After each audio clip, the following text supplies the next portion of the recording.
What's going on, everybody? It's your boy Manny here once again. Welcome back to another WNBA lineup advice video here for you guys at DFS Zone.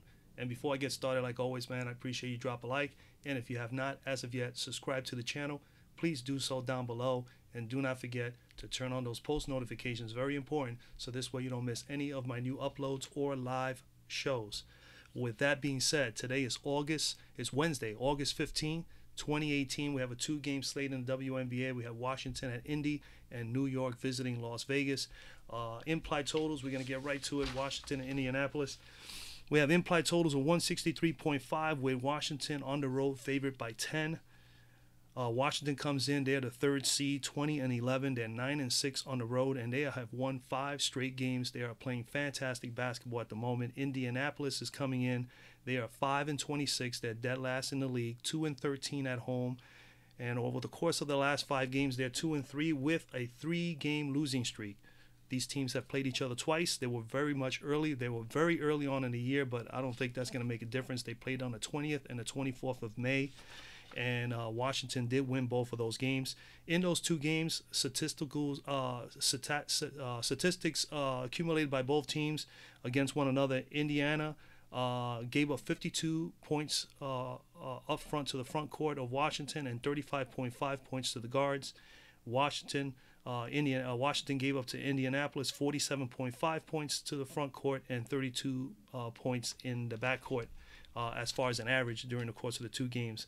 So over the course of the last 3 games, these numbers are even more important because those games were very early on. Last 3 games, Washington has given up only 47.6 points per game to forwards and centers and 35.6 to guards against their opposition. And Indiana in the last 3 games has given up only 42 points up front, which is better than Washington, but a whopping 39, almost 40 points up front, in the backcourt to guards. So definitely an opportunity there to gauge into the Washington backcourt. Over here as well, I have the team stats. As you can see for Washington and Indiana, Washington scores 85 points per game to 75 Indiana, so definitely an advantage there. Nearly 45% field goal percentage. That's definitely somewhere to target, as Indianapolis is only at 40%, and Indianapolis gives up 47% field goal percentage to the opposition. So definitely an area where we can target some of Washington's better field goal percentage shooters. Then at three-point shooting, 35% for Washington. They're considered a pretty decent three-point shooting team. Indiana's coming in at 32.4, and as you can see here, Indiana has been giving up almost pretty much 34% to the opposition as far as three-point shooting. So we could target not only their better field goal percentage shooters for Washington, but as well as some possible three-point shooters. And pretty much along the lines here, Washington is up on field goal, free throw percentage are better. They're pretty even in rebounding, assist totals better in the Washington side, 17-15. And then we got steals and blocks. And then both teams out of the entire slate, they're the 2 better teams with the least amount of turnovers per game at 12.5 pretty much each. So that's why you have it here with 2 the same color, meaning that they're kind of even. Let's go back to the actual game itself. We got Washington guards, Tolliver definitely in play. I don't see no reason why not. The only drawback, obviously, is that there is the possibility of a possible blowout here, so we got to take that into consideration. Something tells me this game, if Indiana's front backcourt players, their guards play well, which I think they have an opportunity to, this game may be a little closer, and it may be close for a little while. So Tolliver, 38 minutes, 34. She's getting the minutes. She's the top dog, one of the top players on the team. 32 points in the last game, 29-25. She's averaging 24, 6,800. You need about 34. It's a big number for her, but she can get there. And that's probably about probably the max that she can get. So you're really not going to get true value from the 6,800. But a 2-game slate, everybody's available, and she is definitely a player that can possibly get you close to 40.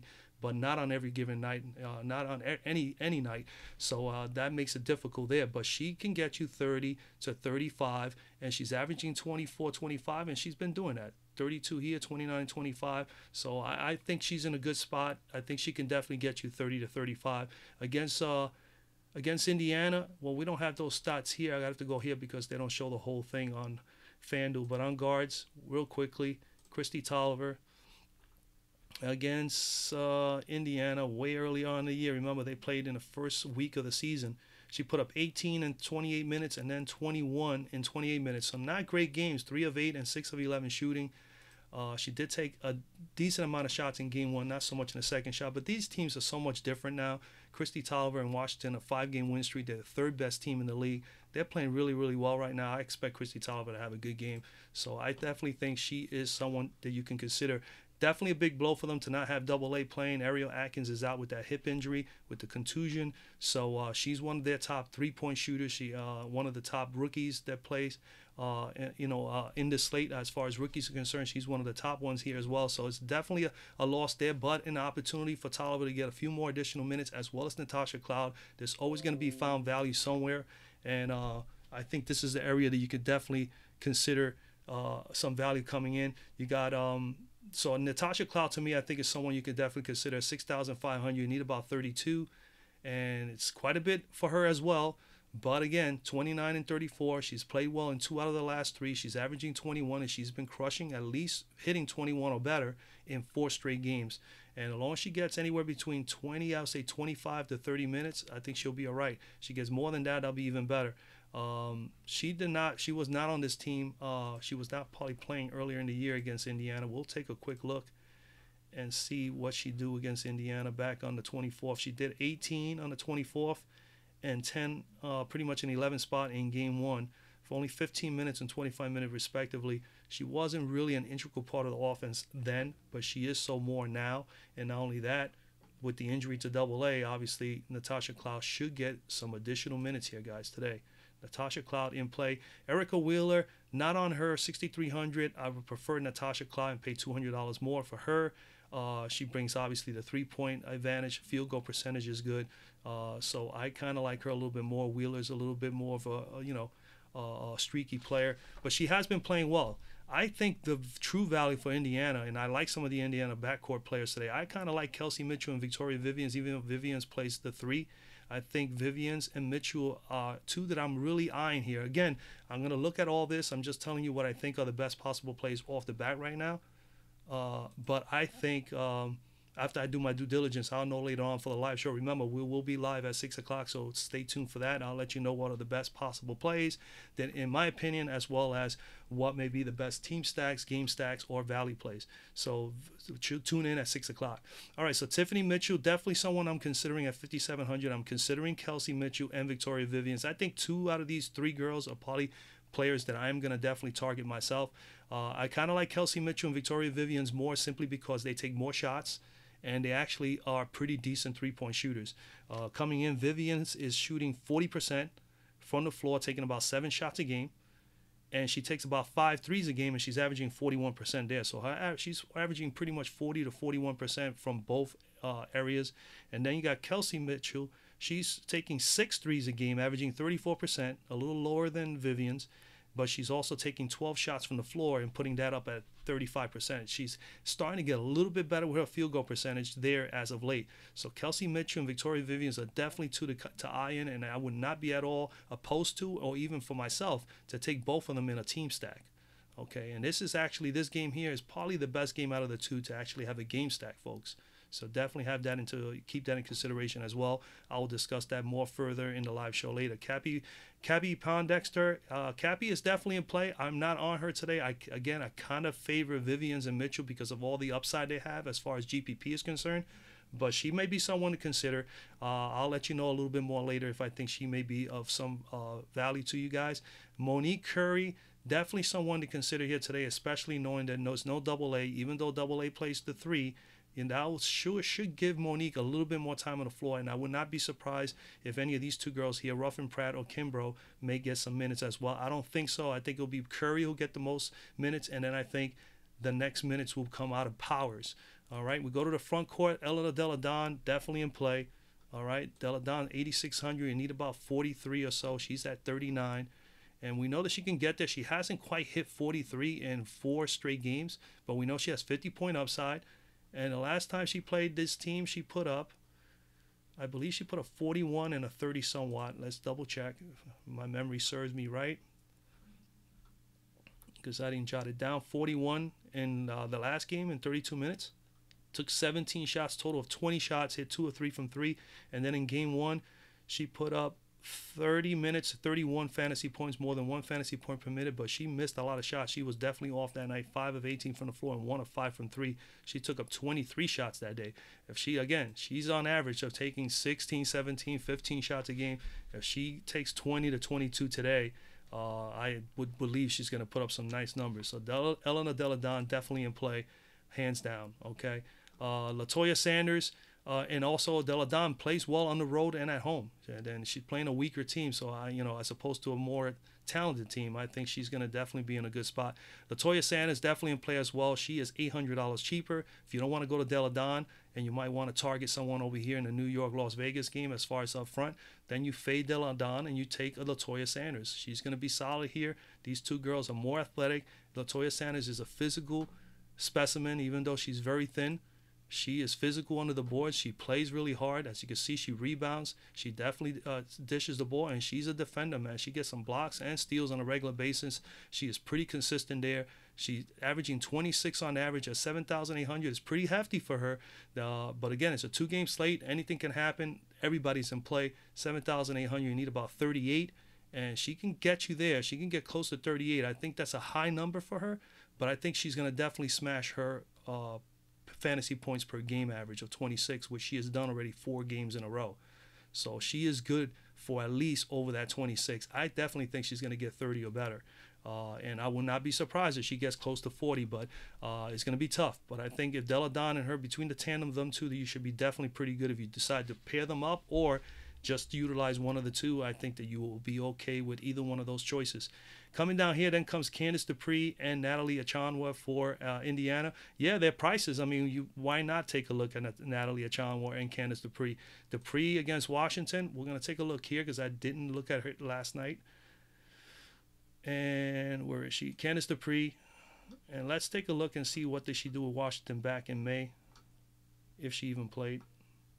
She did 23 minutes and 23 points in the first game in 31 minutes, and she put up a 34 spot in game 2 in 36 minutes. Shot very well, 8 of 3, 8 of 11, and in game 1, 6 of 10. Shot well. Didn't get as many rebounds in game 2, but definitely got 10 in the first game. She played well. Like Candice Dupree, out of the two, I definitely like Candice Dupree more than Achanwa, but you always want to at least look at it. And I'm going to know a little bit more later if Achanwa is a good play here, how well she plays at home, and how well she has played against Washington. And then I'll look back and see not only this season, maybe in the last game or two of last year, and see if she had any success against Washington with this team. So to gauge even more so if there's a possibility that she can actually be a good play. But right now I would say Candice Dupree. If you're going to target Indiana, definitely Candice Dupree is the better play. Over here, definitely like Aerial Powers without no T-Hawk today. Tiana Hawkins is out. I would think Powers is going to get some more time on the floor. She's going to either help out on the 3 spot or help out even at the guard position. But Aerial Powers, and she has to, I think this is a good spot for her. 4,200. She's going to get some time. So I think she is going to be someone to consider as a value play today. I'll let you know a little bit more later on as well. Come down on the lower tier area here. McCall, maybe Mavunga. If this game got out of control, obviously Mavunga will get some time. I have to take a look to see if she in blowout situations gets more time. I don't see a whole lot of that here. She's been in a couple of blowouts over the course of the last few games, and I don't see she's getting a whole lot of time. She did get 15 against Phoenix here, so maybe there's a possibility. Right now, I would say probably not. Let's go over to New York. And New York and Las Vegas, man. This is a big game for Las Vegas. Las Vegas with a win here will tie Dallas for the 8th place position in the playoff run, and they're going to make a run here, man. This is a big game for Las Vegas. This is a playoff game for them, and I really believe they're going to come out here. They got a coach that's been in these positions before as a player and as a coach. Bill Laimbeer is going to have these girls ready. If they have a letdown today, it's definitely going to be disappointing, but I expect Las Vegas to do their thing, and McBride, Kelsey Plum, and Aja Wilson, those 3 girls are probably going to ball their butts off. So this is a tough night for New York. Again, like I told you last night about New York, I told you last night because of the late start and not knowing exactly how New York goes about, how tricky New York goes about their rotation, about who starts, who doesn't, and just the sporadic play of everybody. I told you to fade New York, but I did tell you also that maybe a good target would be Kia Nurse. At least in my eye, I took Kia Nurse in 2 of my lines. She didn't do well enough because she didn't shoot well. She played sufficient minutes. They are playing her, which is great, and I think they're still going to continue to play her. The only issue here is if she's going to shoot better. So anyway, let's look at the lines first, and we'll discuss it a little bit more. New York is coming in. They have lost 10 straight games. New York has been horrific. And granted, they've been in 2 or 3 games that they've made very close. And, they only lost by 1 point to L.A. They lost by 3 to another team during this 10-game losing streak. But they are really, really struggling right now. 7-24 coming in, losing 10 straight. They have played Las Vegas twice, and they lost both of those games. Vegas is coming in 13-18 with a win here. I think they pretty much tied Dallas for that last playoff spot, and they're 7-8 at home, under 500. This is a big game for them. I expect them to play well here. And in the course of the last 5 games, they're 1-4, so they really need to find themselves right now because they got an opportunity here with only 2 or 3 games left to basically steal that 8th spot away from Dallas. Maybe I won't say steal. Let's put it this way: Dallas has looked horrible, and they deserve to be in the position they're in, So if Vegas can just turn it around here, it'll be great to see A'ja Wilson, rookie year, probably going to be rookie of the year. At the same time, make the playoffs, be an all-star this year, and who knows, maybe even in a running for MVP. It's a great, will make great history, and the franchise being in Las Vegas for the first year, for them to make the playoffs will be outstanding. So look for A'ja Wilson to have a big game. All right. These teams played twice before, like I said. I did give the implied totals. The implied totals were 165.5. Vegas favored at home by 12, at least of right now. Okay, and they've played each other twice before. In those 2 games, New York gave up 51 points per game in the 2 games to Vegas up front, so they definitely suffered up front against Vegas and gave up 32 points to the backcourt on average. Vegas, on the other hand, gave up only 41.5 points in the front court to New York and 25 to the backcourt. So, I mean, they definitely did very well in those 2 games. They were early on, so anything can happen here. I would figure Vegas is definitely going to hand it to them. But, again, New York has those tendencies to play tough and give teams a rough go, and they like slowing down the pace a little bit. They're not a paced-up team, and Las Vegas is. So I expect Las Vegas to definitely push the needle here a little bit, get McBride and Kelsey Plum on the go. And, of course, Ms. Young. These girls are very athletic with T. Young, McBride, and Plum. They should do very well. And, of course, A'ja Wilson. So if they could get the pace up, it definitely, again, is a good position for Las Vegas at home. Over the course of the last 3 games, New York has given up 42 points per game to forwards and centers and 43 whopping points to guards. So they've been suffering more at guard and playing better in the front court over the course of the last 3 games. And granted, when they played Las Vegas in the 2 games, they gave Las Vegas 51 up front. So something's got to give today. Either they're going to play them sharply in the front court and they're going to have trouble in the back court, which they've been having as of late, or they're going to have trouble in both ends, or it's going to be they're going to tighten up in the backcourt and definitely give Kelsey Plum and Kayla McBride a hard time and possibly win the game for Vegas. Will have to come from the front court. We will have to wait and see. But the numbers are showing that the weakness in New York is going to be in the backcourt against Las Vegas, and at the same time as well during the course of the last 3 games. That's been their major problem. All right. So front court, Vegas in the last 3 games, they have had their issues in the backcourt as well, giving up 43.3 points per game. So both teams are giving up 43 points per game in the last 3 games to opposition and played better up in the front court. So again, like I said, something's got to give. We will see. I think still the backcourt is in favor of Las Vegas. So we got Kayla McBride. 8,000, you need 40 from her. It's a big number, but she can get there. She can get 40 to 45. She's been able to do it before. She hasn't gotten to 40 in 5, 6, almost 7, 8 games, not counting this one here that she did not play at all. So 1, 2, 3, 4, 5, 6. 6 games was the last time. 7 games back was the last time she got 40 or better.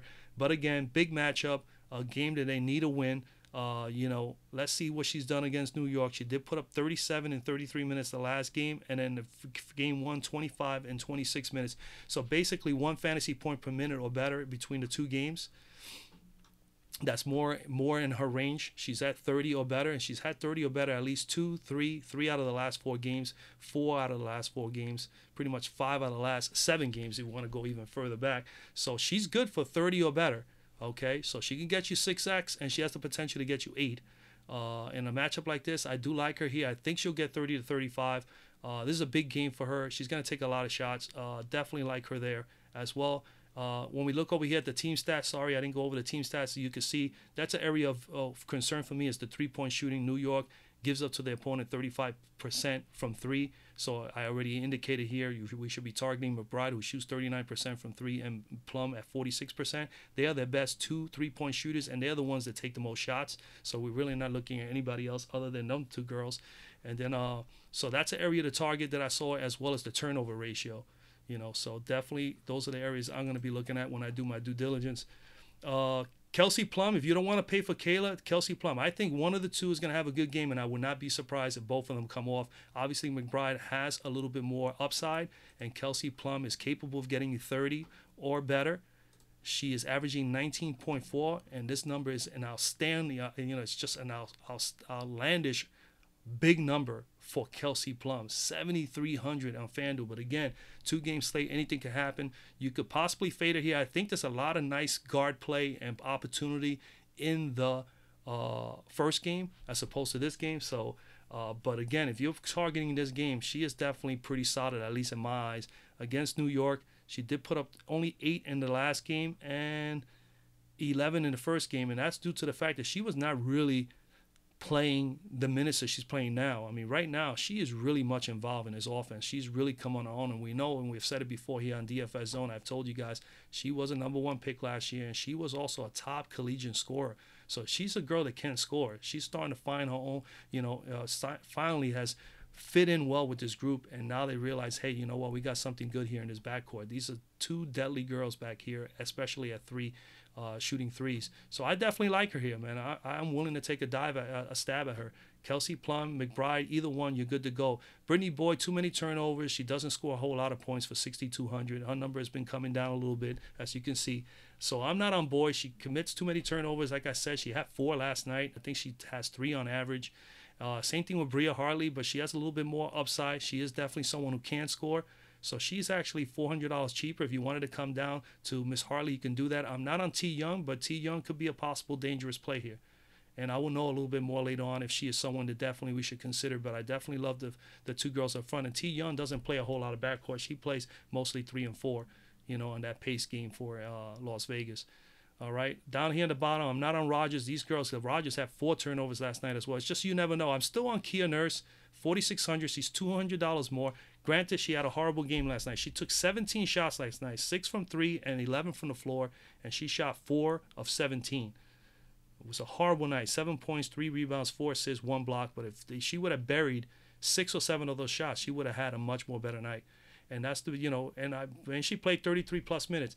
She's going to have to play 30 or plus minutes again today. I don't see the reason why not. She's young, #1 pick. Just keep playing her and let her find her shot and let her find her groove, because if she cannot hit field goals and three-point shots consistently, she's going to have a rough go in her second year in the league next year. So I think that Kia Nurse is someone still to consider, because she may go off today. Today she may take 16 shots and hit 10, 11, 12 of those shots and put up 30, 35, 40 fantasy points.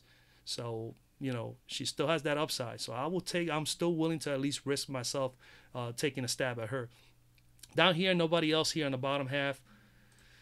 We go to the front court. Asia Wilson in play, guys. Probably the best player of the night. Again, we have to be concerned about the blowout. And again, this is a 10 o'clock start. So if you're going to fade New York players, you definitely got to grab at least either McBride or Asia Wilson or both, and hope that they have monstrous games in 3 quarters. And then when the game gets out of hand in the 4th quarter, if they're going to sit them back a little bit, at least we have enough fantasy points from them. At least that's the way I'm thinking. Okay, so Asia Wilson is definitely in play against New York. I think she had fairly 2 decent games against them. She had in the last game 50 spot, and the game before that she put 25 and 29 minutes. Not the best games from her, but she did put 20, 14, 4, 3 nice lines in the last game. I like her there. I think she's a fine play. Tina Charles coming off a back-to-back, played 30-plus minutes last night in a losing effort. It's going to be tough for her, man. I could see her getting a little bit less minutes today, and then obviously that's going to open the doors for Vaughn, who got 27 minutes last night. I could see her having less minutes as well today. So that's what's so weird. Kia Vaughn played the bulk of the minutes last night for New York. So again, today, chances are she's only going to play 15 or 16. That's how New York does it. And maybe Miss Stokes is going to start. And if she plays fairly good in her minutes on the floor, she's going to get the 20, 25 minutes. And then maybe Rebecca Allen coming off the bench is probably going to get more than 10 or 11 that she did last night. So again, I told you yesterday, Allen or Stokes as possible good value plays. It didn't come through. And that's the way it is with New York. It's just Russian roulette. You just don't know. So today, I think Kia Vaughn is going to be someone to fade. I think Tina Charles should be someone you fade. I think you should fade all New York players and just focus on the first game and getting a couple plays out of the Las Vegas team. That's, in my opinion, I think the best way to go as far as the strategy today. So Vaughn, I'm not on Vaughn. Carolyn Swords at 4,500. I'm willing to take a dive at her. I mean, she's been, she's averaging 12. But she's been playing more than 12 as far as averaging more than 12 in the last few games. So you can see 11.6 here, 19, 20, and 18. So the last 3 games, 21 to 26 minutes, averaging close to 20. I mean, if she can get you, 4X, that's not bad at 4,500. She may possibly get you 5X. She can get you 25. So Carolyn Swords in a good spot here, especially with a team that play it back-to-back. I could see her getting some more rebounds today and possibly getting some more points. Down here in the bottom half, again, I'm not on anybody, again, for New York. I'm not even willing to chance it. But if you wanted to, again, my advice is to say, hey, you want to get value, definitely maybe Allen or Stokes are probably going to get more minutes today than they did yesterday. Considering that Kia Vaughn played 27, and like I said, Tina Charles played 30+. All right, and that's basically it, man. That's first look, guys. This is where I'm looking at right now. Drop a like on the video. Definitely subscribe if you haven't subscribed already. Again, I'm going to come back with more information. I'm going to look over the stats, as you can see here. I'm going to look over the team stuff here. As I can see, I'm already targeting the three-point shooting here and the field goal percentage for this game. I think the best game at the moment on paper, it looks like Washington, Indiana is probably the better play. I do like what we have here as far as guard play. There's a lot of nice 5,000 and change players here that could be possibly good plays today, better than in the New York and Las Vegas game. And I definitely don't think New York, Las Vegas is a game to stack, but it's entirely up to you. I think you could definitely get 2 players out of there from Las Vegas, and that's pretty much where I'm at. So be back later on. Come on down, do the live show. We'll be on at 6 o'clock. We'll go over the slate again. I'll tell you what I think is the best possible plays by then, as well as what I think are maybe the best team stack. And as well, we already know I think Washington, Indiana is the best game stack, even though, again, it's a possible blowout situation, so keep that in mind. And that's basically it, man. Have a great day, guys. Drop a like I said. Subscribe down below. And I will see you guys at 6.